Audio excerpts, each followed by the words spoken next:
Hello everyone, welcome back to my channel. तो आज जो है हमारा डे 13 है, 15 डेज 30 मॉक टेस्ट का। और आज जो है मैंने 13 और 14 मॉक टेस्ट लगाया था। और आज जो मैंने इतना बड़ा ब्लंडर किया है वो आप लोग देखना। मेरा तो इतना दिमाग खराब हो गया था, मैं बीच में ही पैनिक कर गई थी। आप लोग देख सकते हो मेरे जो टोटल स्कोर रहे हैं वो 74.5 रहे हैं, परसेंटाइल 90.9 रही है। और इंग्लिश में आप लोग मेरा अटैम्प्ट देखो, मार्क्स जो है सिर्फ 15.25 है। मैंने सिर्फ 9 मिनट में टेस्ट को खत्म किया है। और परसेंटेज तो आप देख ही सकते हो। ये मैंने खत्म नहीं किया था, ये जो है गलती से ये जो स्किप सेक्शन वाला ऑप्शन आता है उस पे क्लिक हो गया था। और मेरा पूरा का पूरा आरसी छूट गया था। मैंने आरसी का एक भी क्वेश्चन नहीं पढ़ा और ना ही मैंने अटेम्प्ट किया। देख सकते हो आप, ये 10 क्वेश्चन थे आरसी के और 10 के 10 ऐसे ही पढ़े, मैंने टाइम दिया ही नहीं।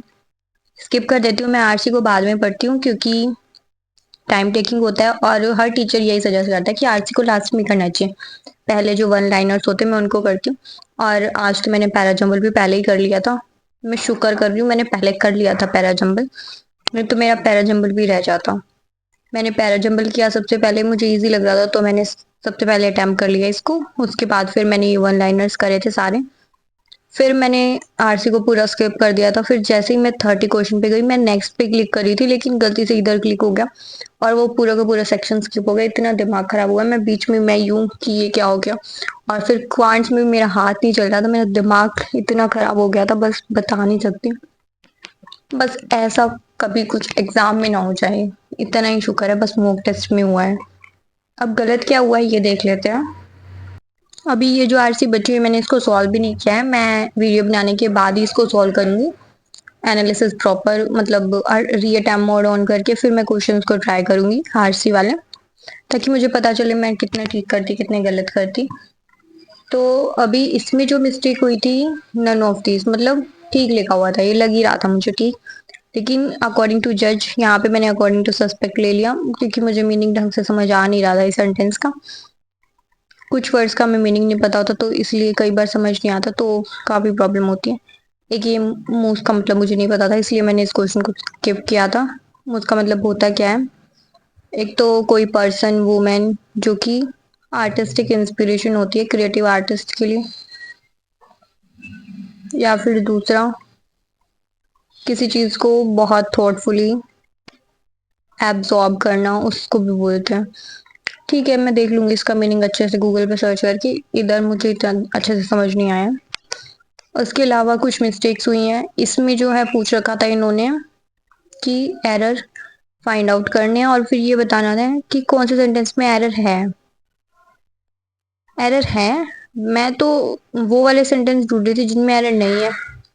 शायद इन्होंने घोटाला कर रखा है। हाँ, इसमें पूछ रखा था कि एरर नहीं है वो वाला बताओ, और इसमें भी यही पूछ रखा है। और इसमें इन्होंने सेंटेंस चेंज कर दिया, एरर वाला सेंटेंस बताना था। ये शाने बन गए और हम पागल बन गए। इधर भी इन्होंने एरर वाला पूछा था और मैं जो है वो वाला ढूंढ रही थी जिसमें गलती नहीं है। तो यही मिस्टेक हुई है, इसीलिए ये दोनों मेरे रोंग हुए हैं। उसके बाद क्वांट्स की बात करें तो क्वांट्स में भी एक क्वेश्चन रोंग हुआ है, पता ही नहीं कैसे रोंग हुआ है ये मेरा। हाँ, इसमें मैंने गलती से इधर जो है 500 कुछ बन रहा था, 512। हाँ, 512 में से 58 घटाना है तो ऑब्वियसली 554 तो नहीं आ सकता, 454 आएगा। गलती से मैंने 554 क्लिक कर दिया, पता नहीं मेरा दिमाग कहाँ ही गया हुआ था। और इसमें जो है सारे के प्लस हो रहा था, फिर इधर एकदम से माइनस हो गया तो इसलिए मुझे लगा यही गलत होगा। पैटर्न मुझे समझ नहीं आ रहा था इसलिए मैंने इसको सिलेक्ट किया था, लेकिन ये गलत है, एक बार प्लस एक बार माइनस होना था। तो इतने शान पत्ती मत दिखाना गाइस मेरी की तरह, वैसे मैं भी ध्यान रखूंगी आगे से। उसके अलावा ये क्वेश्चन, इसमें मेरी मिस्टेक ये हुई थी, इसमें एक लाइन बोल रखी थी कि जो ई है उसको पिंक कलर पसंद है, और मैंने क्योंकि ये साथ में दे रखा था जी और ई के बीच 1% का गैप है और ई को पिंक कलर पसंद है, मैंने गलती से जी को पिंक कलर पसंद लिख दिया।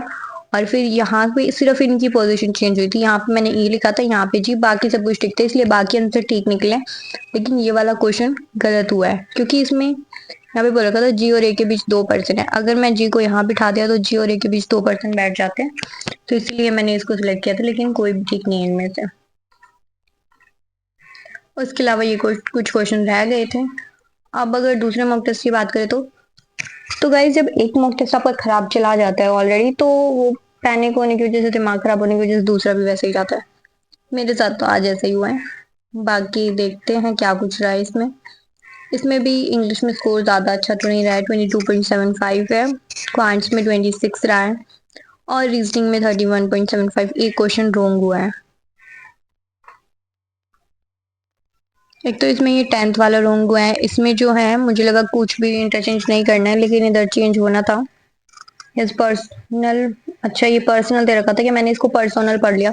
मतलब पर्सन के लिए जो यूज होता है ना वो वाला, उसमें ई आता है। ये मेरी मिस्टेक हुई है। उसके अलावा एक आरसी का क्वेश्चन रॉन्ग हुआ है। इसमें फर्स्ट आना था और मैंने थर्ड सेलेक्ट किया है। इन्होंने गलत पूछा था। फर्स्ट तो मुझे बिल्कुल ठीक लग रहा था। डिमांड पावर इंक्रीज ही तो हुई है।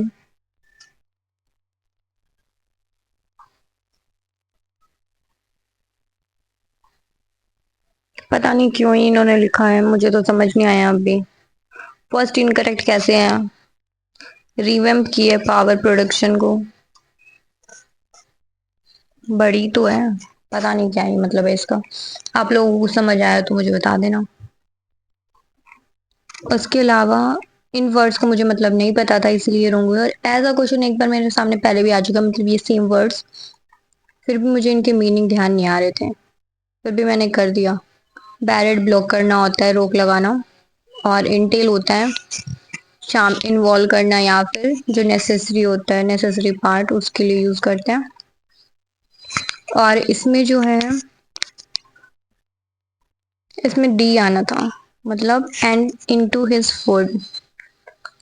इनटू हिज फूड, इसमें क्या गलती हुई है? अच्छा ये फूड नहीं फुट है।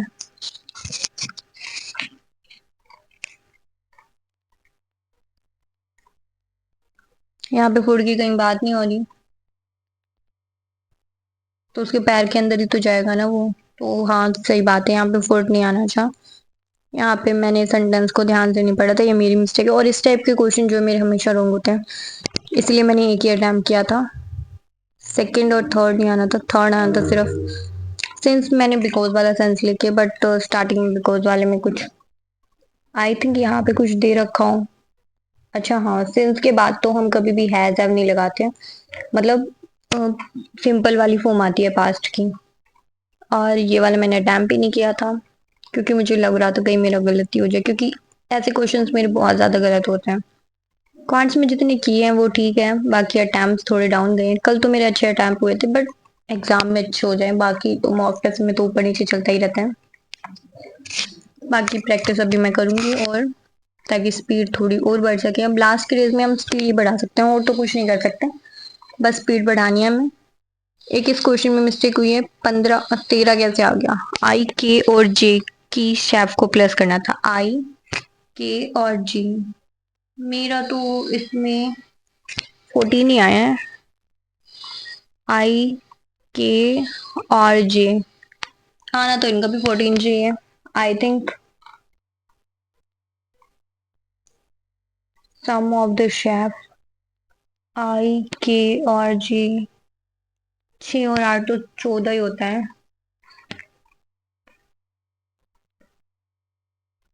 8 और 4 के जी, आई के और जी बोला है क्या? आई के और जे बोला था ना। मैं जी को कब से जे पढ़ रही हूँ, मेरा दिमाग चल गया और कुछ नहीं है। तो जी तो 1 पे ही था, ठीक है, फिर एक माइनस हो जाएगा। उसके अलावा तो आप लोग देख सकते हो, ये क्वेश्चन लास्ट के लिए मैं छोड़ती हूँ, क्योंकि पहले पजल लास्ट में पजल करूंगी तो कोई फायदा नहीं है। ये लास्ट के लिए छोड़े थे और ये बच्ची गए फिर। तो ठीक है गाइस, आप लोगों ने मेरा एनालिसिस देख लिया है। अभी जो है हमारे 2 दिन और बचे हुए हैं। कल तो मैं एनालिसिस ही डालूंगी। उसके बाद परसों जो है मैं आप लोगों के लिए एक वीडियो शूट करके डालूंगी, जिसमें मैं बताऊंगी आपको लास्ट डेज में क्या करना है क्या नहीं करना है। और जो वो 15th डे रह जाएगा वो हम एग्जाम से पहले वाले दिन डाल देंगे। ठीक है, और एग्जाम वाले दिन तो हमारी एनालिसिस ही होएगी। तो गाइस आप लोग अच्छे से अपनी तैयारी करते रहो। एक दिन पहले, मतलब 11 को जिन बच्चों का पेपर है उनके लिए मैं 10 तारीख को ही वीडियो डाल दूँ, 10 को भी क्यों, मैं 9 को ही डाल दूँगी, परसों ही डाल दूँगी कि हमें जो है 10 को क्या करना है, क्या नहीं करना है, क्योंकि एक दिन पहले पता होगा तभी तो हम कुछ कब अप्लाई कर पाएँगे, नहीं कर पाएँगे, ठीक है? तो आप लोग टेंशन मत लो, अच्छे से अपनी तैयारी करते रहो। All the very best guys for your RBI assistant pre exam.